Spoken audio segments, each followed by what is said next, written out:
General studies paper 3 जिसमें economics science and technology ये paper होता है। इसमें 20 क्वेश्चंस होते हैं। दोनों मीडियम में क्वेश्चंस दिए होते हैं। 3 आवर्स करने को मिलते हैं। 250 मार्क्स का पेपर होता है। तो जो फर्स्ट 10 क्वेश्चन होते हैं वो 150 वर्ड्स में लिखने होते हैं एंड जो 11 से 20 वाले जो क्वेश्चंस होते हैं वो 250 वर्ड्स में लिखने होते हैं। तो फर्स्ट क्वेश्चन है यहाँ पे, what do you mean by digital rupee? In this context explain the working and progress of India central bank digital currency CBDC। Answer in 150 words. 10 marks का क्वेश्चन है ये। डिजिटल रुपए से आप क्या समझते हैं? इस संदर्भ में भारत के केंद्रीय बैंक डिजिटल मुद्रा CBDC की कार्यप्रणाली और प्रगति का वर्णन कीजिए। अगला क्वेश्चन है, examine the view that financial inclusion is an integral part of social and economic inclusion in a country like India. Also throw light on the usefulness of the RBI's Financial Inclusion Index. इस दृष्टिकोण का परीक्षण कीजिए कि वित्तीय समावेशन भारत जैसे देश में सामाजिक और आर्थिक समावेशन का अभिन्न हिस्सा है। RBI के वित्तीय समावेशन सूचकांक की उपयोगिता पर भी प्रकाश डालिए। अगला क्वेश्चन है, describe the various technology missions initiated in Indian agriculture and examine their role in food security. भारतीय कृषि में लागू किए गए विभिन्न तकनीकी मिशनों का वर्णन कीजिए और खाद्य सुरक्षा में उनकी भूमिका का परीक्षण कीजिए। अगला क्वेश्चन है, explain the factors responsible for inefficiency of agri produce marketing, how e commerce helps to reduce inefficiency of agri produce marketing, explain.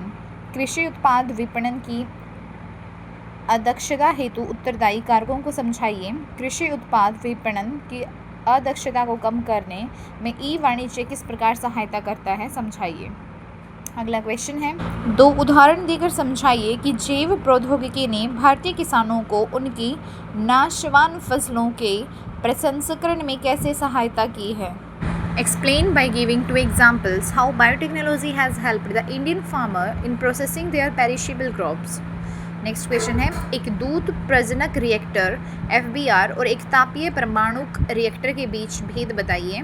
Kalpakkam में स्वदेशी रूप से विकसित प्रथम प्रारूपी प्रोटोटाइप FBR के संदर्भ में क्रांतिकता क्रिटिकलिटी पद की व्याख्या कीजिए।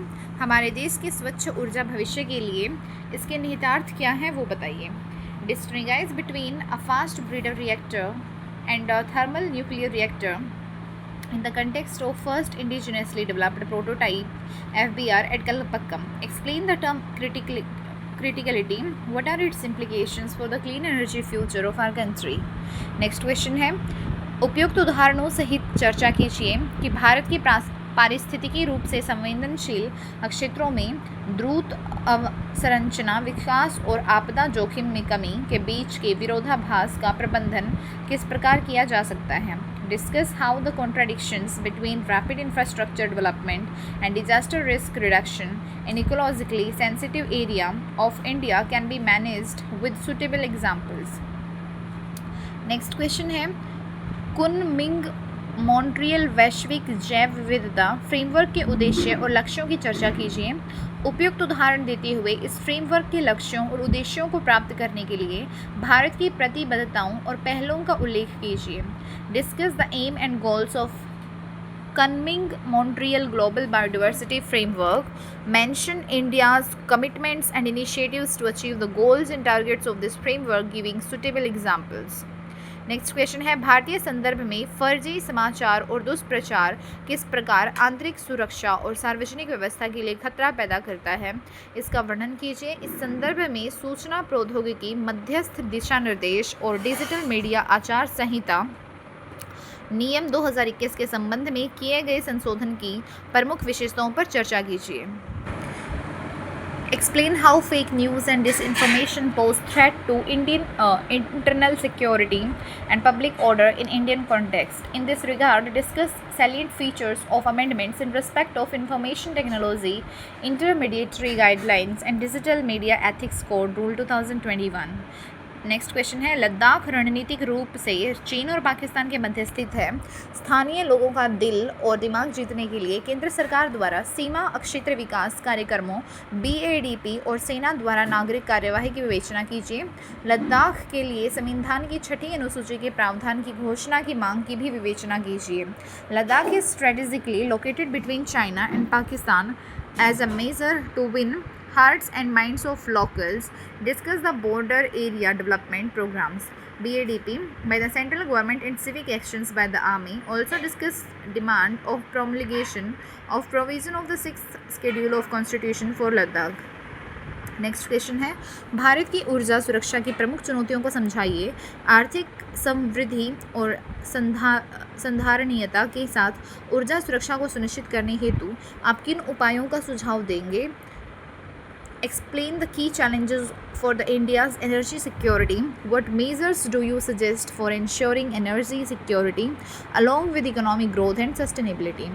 नेक्स्ट क्वेश्चन है, भारत में नवोन्मेषी उद्यम स्टार्टअप्स किस प्रकार उद्यमिता, नवाचार और रोजगार को प्रोत्साहित कर रहे हैं?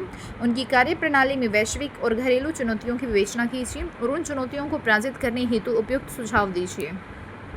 How are startups in India promoting entrepreneurship, innovation and employment? Discuss the global and domestic challenges India working and suggest suitable measures to everyone to overcome these challenges.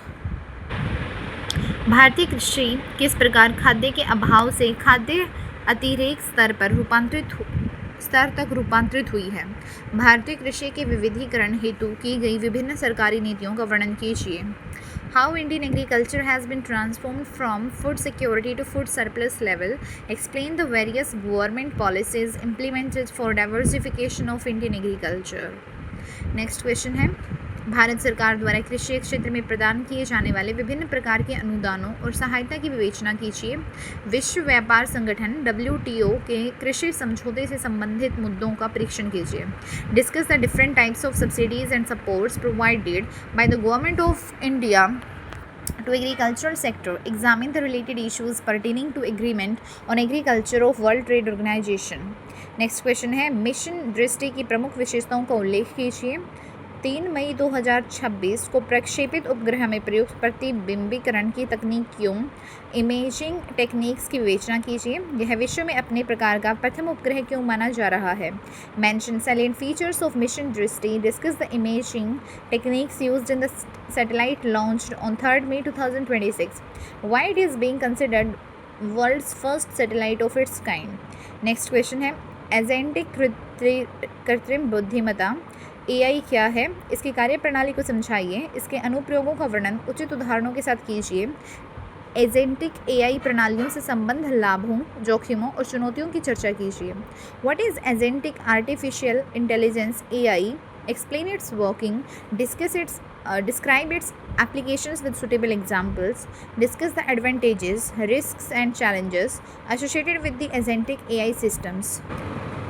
Bharat में ठोस अपशिष्ट प्रबंधन में क्या चुनौतियां हैं? ठोस अपशिष्ट प्रबंधन पर सरकारी नीति फ्रेमवर्क की चर्चा कीजिए।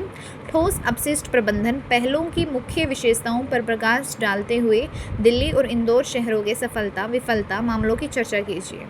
What are the challenges to solid waste management in India? Discuss the governmental policy framework on solid waste management. Discuss the success or failures cases of Delhi and Indore cities highlighting the salient features of their solid waste management initiatives. Next question है, सामुदायिक सहभागिता प्रभावी आपदा प्रबंधन की आधारशिला है। इस कथन का विश्लेषण भारत से उपयुक्त उदाहरणों के साथ कीजिए। सामुदायिक सहभागिता की चुनौतियों और इसे मजबूत करने के उपायों की चर्चा भी कीजिए। Community participation is the cornerstone of effective disaster management. Analyse this statement with suitable examples from India. Also discuss the challenges to community participation and measures to strengthen it. Next question है, जम्मू व Kashmir JNK में उग्रवाद और अस्थिरता के प्रमुख कारणों में से एक अलगाववादी आंदोलन भी रहे हैं। जम्मू कश्मीर को राष्ट्रीय मुख्य धारा में लाने के लिए सरकार द्वारा की गई कार्यवाही को स्पष्ट कीजिए। अनुच्छेद 370 और 35A को निरस्त करने से पहले और बाद की स्थिति पर चर्चा कीजिए। साथ ही राज्य को राष्ट्रीय मुख्य धारा में लाने में इन दोनों अनुच्छेदों को निरस्त करने के सकारात्मक प्रभावों को भी स्पष्ट कीजिए।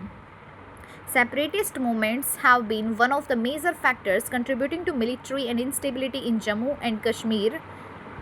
In J&K, bring out the actions taken by the government to bring Jammu and Kashmir into national mainstream, discuss pre and post abrogation status of Article 370 and 35A, also bring out positive impacts of abrogation of both articles in mainstreaming the state.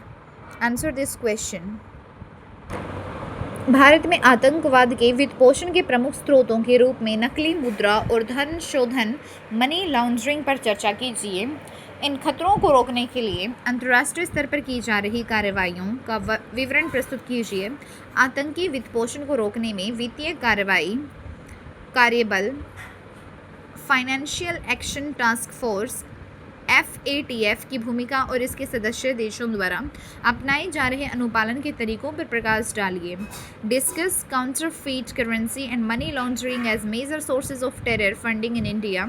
State the actions being taken at international level to check these menaces.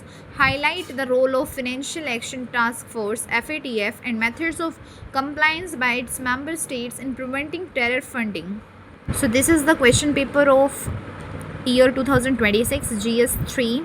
Prepare well and practice with these questions for your next exam.